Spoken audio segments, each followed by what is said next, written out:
Hey guys, and welcome to the GuideTech podcast, episode 10. Today, me and Logan are going to be talking about a couple different things that are really outside of physical, like tangible things that you can physically do or work on in your service, but it directly has an impact on how your service runs and how it impacts your clients while you're there, and mainly how it impacts the owner operator's mental health while he's going through it. I know like mental health can be like a huge buzzword right now, and it could be taken as like the victim mentality and stuff like that.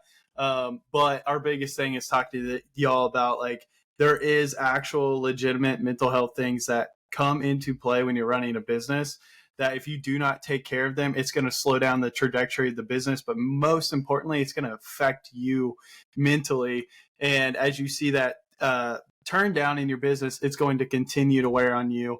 And it's just kind of a deadly cycle. So we just want to make sure that we talk about this, bring it to the light. We get to go and hunt and know a lot of outfitters. We get to go fishing with them, and we get to see this impact them directly. So I think we should open the floor up and just talk about, on the owner's standpoint, possible things to look out for, things that they could see. And we can talk about it in our standpoint, Logan, where we've been in those boots, running a business, especially you with a lot of weight on your shoulders here, and kind of how that's impacted you. So, Logan, before we do kick that off and go into, is there anything you want to open up about the subject itself before we dive into, how we've seen it impact ourselves?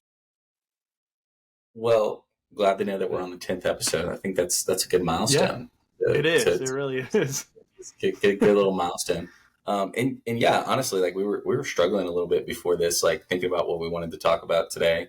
And, I think it's something that I care a lot about here. And like we both care a lot about at Mallard Bay, like in general, because like we touch so many other people that like, if we lose sight of just keeping mental health in the forefront of our mind when you're dealing with challenges, like I think if you lose sight of that, and so many businesses over time, so many big brands have like lost sight of the fact of like, hey, the happiness of you and your employees directly affects the experience the customer has. And right. So really it's just something to chew on, something to think about, especially when you're getting to those like last days, weeks of the season where everybody's tired, right? Like there's no shortage of people being tired and burnt out. And, hey, like, let's talk about it. Like what can we do in those situations? How should you approach some of those conversations, which are not easy conversations to have, especially if, maybe you have struggled with it in the past and you haven't like been open with it to anybody, but that's kind of part of the process. So yeah, I mean, that's what I'd say to kind of just like get it flowing, but I'm sure you have a question for me. Yeah. And I kind of want to just open it up with like kind of defining what the mental health that we're talking about, the work related or the outside related, and how it impacts the business. Just kind of like defining like, how do you know what that is so that you can say like, okay, I maybe I am struggling with something like that. Yeah. I mean, I think it has to do with the thoughts, feelings, motivations you have on any given day, and understanding that, hey, they're not going to be consistent. You're not Superman. No one's got a consistent, just like every day you feel like $1 million, or every day, but at times you can go through a period where, hey, you feel great for a week, and then all of a sudden you've got one bad day, you start beating yourself up, and then next thing you know, you've got a bad week on your hands. And it's almost like the how do you bounce back from the day to day. And I think that one of the kind of like mental frameworks that's helped me a lot that I learned about probably it was like 2021, and it was around the time of COVID, which for me was definitely like pretty dark time in my life. But it was this concept of living in day tight compartments, right? It's when you're a guide, especially, or a business owner in general, it's very easy to let what happened yesterday and the day before yesterday and the day before that affect what happens today, right? And the more you beat yourself up about that, the more you kind of uh, feel less in control of your feelings and your emotions, the further you can spiral, kind of like it's not out of control. Like you can always get it back. That's kind of the main thing that I'd like to say is that like no matter how you're feeling on any given day, like it can always be better, right? Um, but that's like one way of thinking about it. So it's like, hey, what happened yesterday was yesterday, and we're not going to let it affect today's hunt. And imagine on a like when you have a 3-day hunt, they don't want to see you down. Like they don't want to see you worried about, hey, we're going to kill bears today. They want to see you hyped up, like, hey, we're going to hit the spot today. Like it's going to be good, because ultimately that reflects back on the whole experience in general, like how they view the experience. Yeah, and I think too, like a word of warning with that is like, don't. You might have to. I think you have to understand where you're at and what you're dealing with, and like master that living in those day tight compartments that you were saying. And I think like word of encouragement before I go into this is like, God calls us to only worry about today. He doesn't call us to worry about the past. He doesn't call us to worry about tomorrow. He literally tells us to just worry about today. And so if we can worry about today, have problems come up, mentally check in with yourself. Don't let the devil tell you those negative things in the back of your head that you've learned to tell yourself, that you've allowed yourself to tell yourself. Understand that you're not perfect. God tells you that as well. So you can reaffirm yourself with your faith through what God tells you, his word. And then once you do master living in those day tight compartments, you can start to do that in front of your clients. Like, you don't want to be that negative Nancy, that person that's letting yesterday bother them. But also you don't want to be that guy that like bottles everything up and is fake the whole time. Because you see it all the time across the world where people are like, I thought that guy was so like happy. That was the happiest guy I've ever been around. And they've done something, where they've ended their life or something traumatic like that, where they've seriously hurt themselves. And I'm not saying that in the hunting world, that's something that's happening, but you don't want to just put on a facade in front of people because you're worried about how people are going to perceive you or think about you. And I will say this too.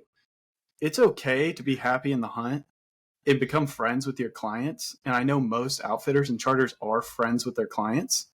You can deepen your connection with people if you're more vulnerable with people, if you are more honest with them. And it doesn't mean that's in the field, but like get to the root of what the problem is. And a lot of these guys are business people too. And they've probably gone through the same thing and walked in those same shoes as you, just in a different field.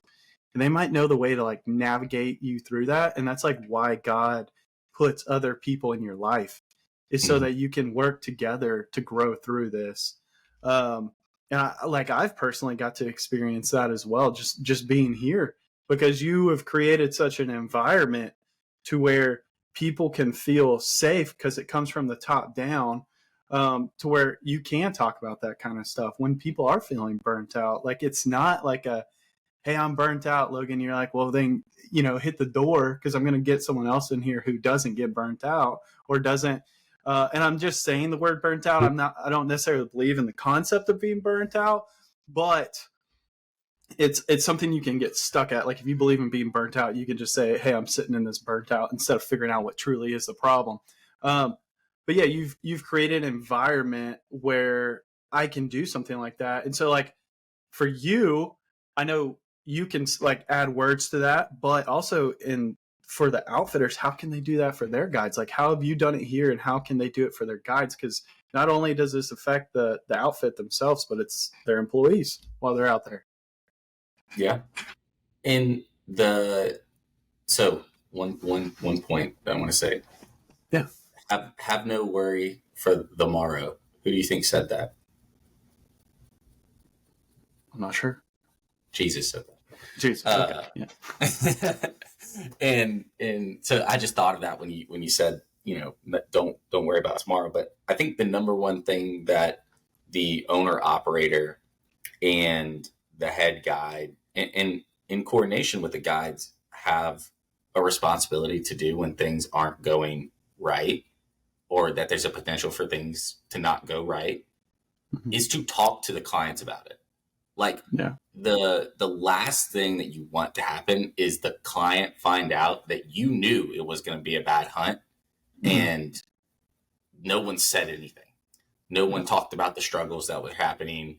No one talked about how the scouting goes, or how how you lost that one farmer that you had the field locked down. And, then their son and their brother decided to go that day and smash the birds like on a buddy hunt instead of like letting you guys go out there. Like those things happen. Like they happen all the freaking time.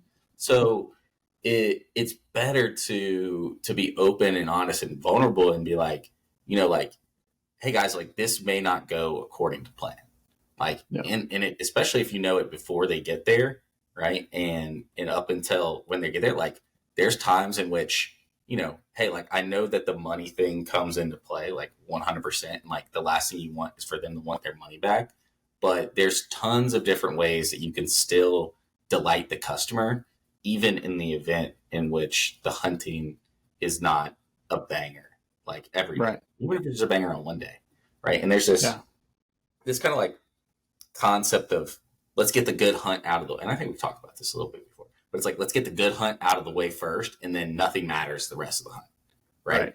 And it's like, that's so fucked up. Like, in my opinion, like out of all the things that a guide should focus on, it's by far one of the most important things to do is, yes, you want to have a good hunt, but don't plan for the first hunt to be best and the rest of them to be shitty, because just because they had that one hunt doesn't mean they're going to be happy, especially if it wasn't like communicated to beforehand. Like, hey, we're going to have limits all 3 days, and then you kill on the first day and then you traffic birds the next 2 days. And then, they're like, what the fuck? And it's like, well, we've got other clients coming in. Like, they don't want to hear that. Like they don't want to find that out after the fact at all. Right.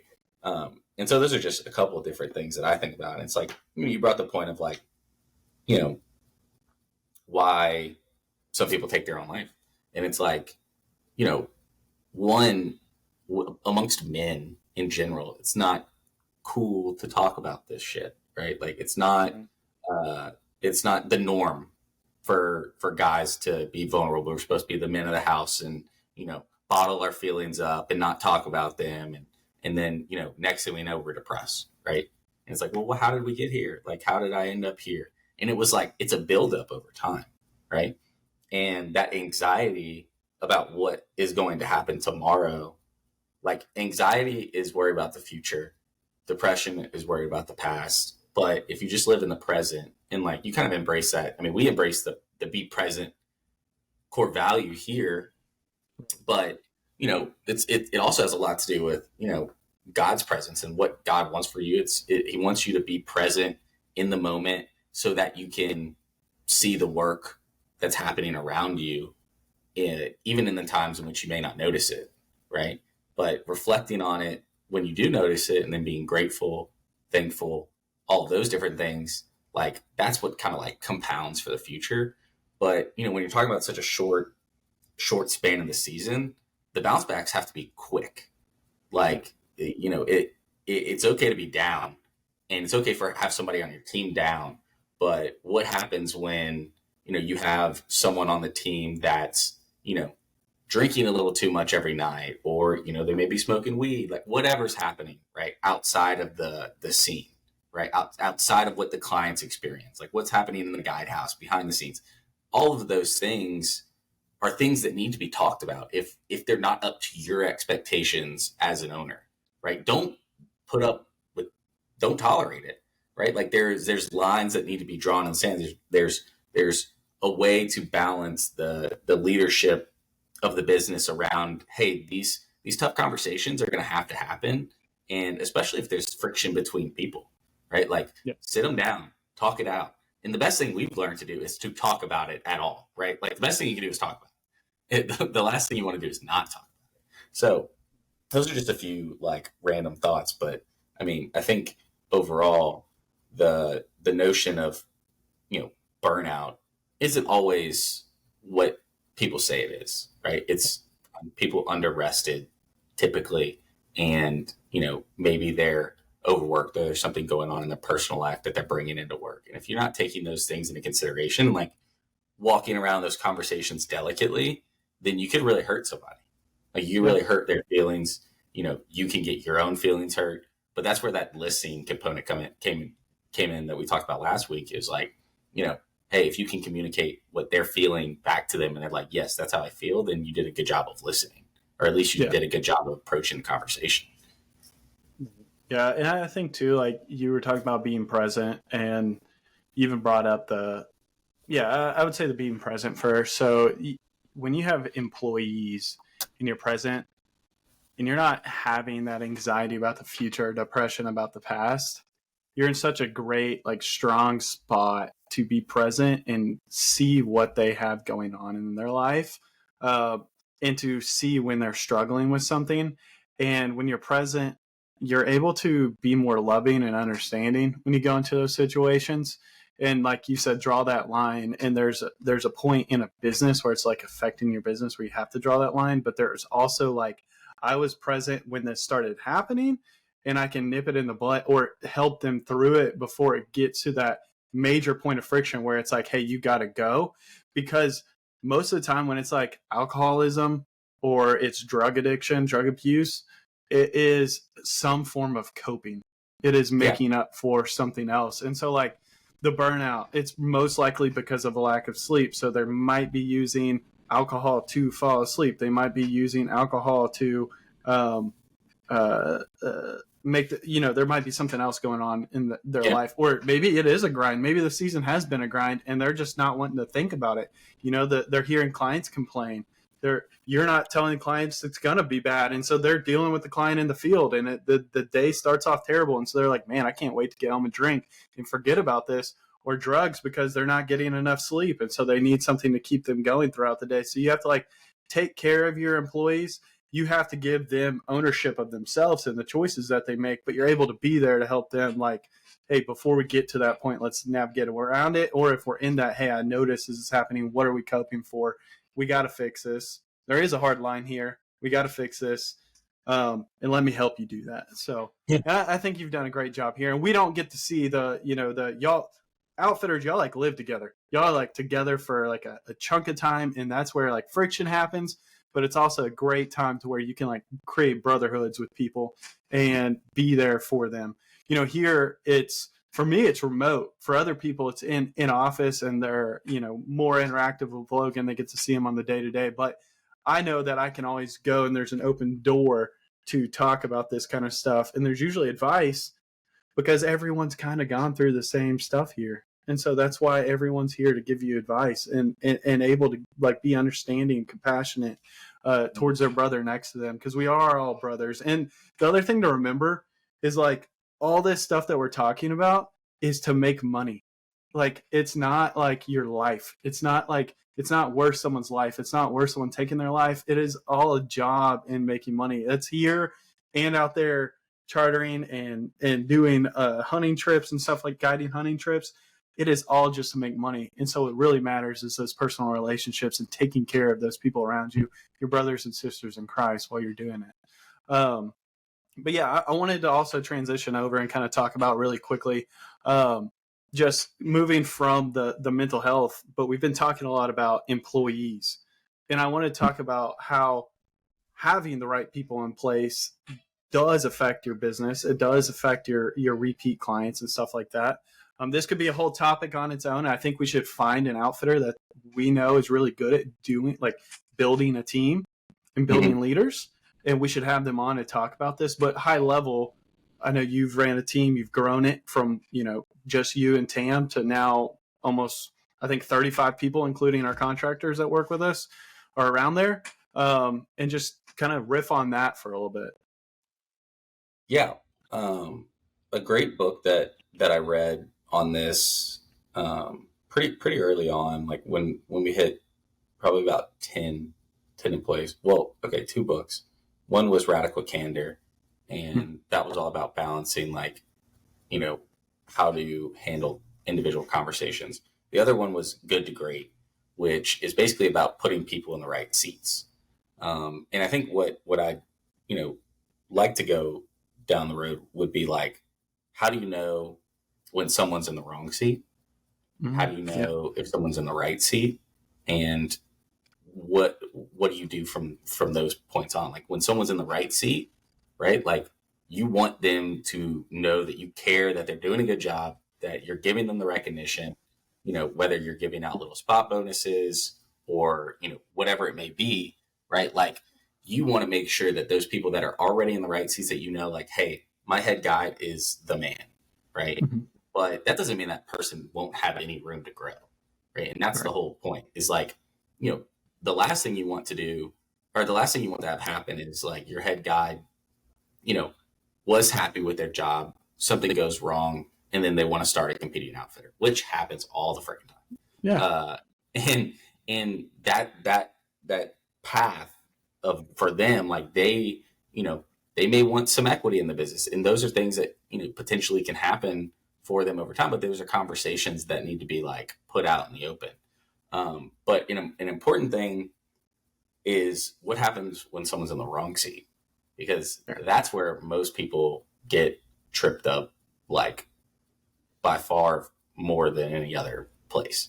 Is what do I do when I realize this person is struggling and we either need to find them a new seat, which, if you're talking about an operation, a guide operation, there's only so many, right? Right. Yeah. So it's limited. So you've got scouts, you've got guides in the field, you have owner operator, you have a head guide, right? It's like, and then you have people at the lodge or like a chef. Right. You're not going to take a guide and make them a chef. That I know. I don't think that's the typical option. Right. So, when you have these people that you are considering as someone is in a wrong seat, the one thing you want to you ask yourself is, do they not get it? Like, do they not get what they're supposed to be doing? Okay, answer that question. Do they not get it? Are they not competent enough? Like, do they not, like, are they not good enough to do what they're doing? Like what they're asked to, what their responsibilities are that you're giving them. Or do they just plain not want to be there? Right. And, if you get someone that is checking all three of those boxes and it's like, they don't get it, they don't want to be here, or they're not acting like they want to be here, and they, don't seem competent at the job, that's when you need to consider letting them go. But before you do that, you have to assess the first two, because just because they're not feeling like they want to be there doesn't mean that they can't scout instead of be in the field, and they may enjoy scouting more than being in the field. And I know how it works. It's like, everyone wants to hunt, right? So that's like this process of like, okay, I found the field, I'm going to hunt it, right? But if the person always finding the field is the best scout, is best at, locking down the farmers and talking to the farmers, whatever it may be, right? Like, then you might have to have a conversation with it, because, hey, like, we've got some guys that are really good in the field, they just suck at scouting. And so like, we need you to like be the scout that finds the birds, and like, instead of being in the field with the clients, the next thing we'll figure out a way to compensate you so you can get, some more money, like instead of, you being in the field and getting tipped. Yeah. Right. But you're worried about the next day and like finding birds for those clients again. Right. And then you're going to get to hunt. Right. So it's like, I think the best outfitters balance those conversations really well. Right. It's like, who ends up hunting in the field, who's out scouting, and how do all the players like interact together. But you don't ever just want to write someone off without considering them, without having the conversation with them about like, how can they improve their performance, and giving them the actionable feedback of like, okay, these are the things I can do. No, yeah. And I think one of the coolest things that like an owner operator can do is approach that with that grace of, this person isn't fulfilling this role the way I see fit that benefits the company, but having that open mindset that person can make I think it's a lateral move somewhere else into a different position. And a lot of times, and I'll bring up an example in here, I won't say names, but we had someone who was sitting in sales and wasn't, they had past sales experience, but came into a new industry, didn't feel that great about it, didn't want to be here, kind of stuff like that was going on. But there was another opportunity for them to go sit in another seat. And now they have blossomed in this role that they have. and it absolutely crushes it. And when we do our weekly like shout outs, their name comes up every single week.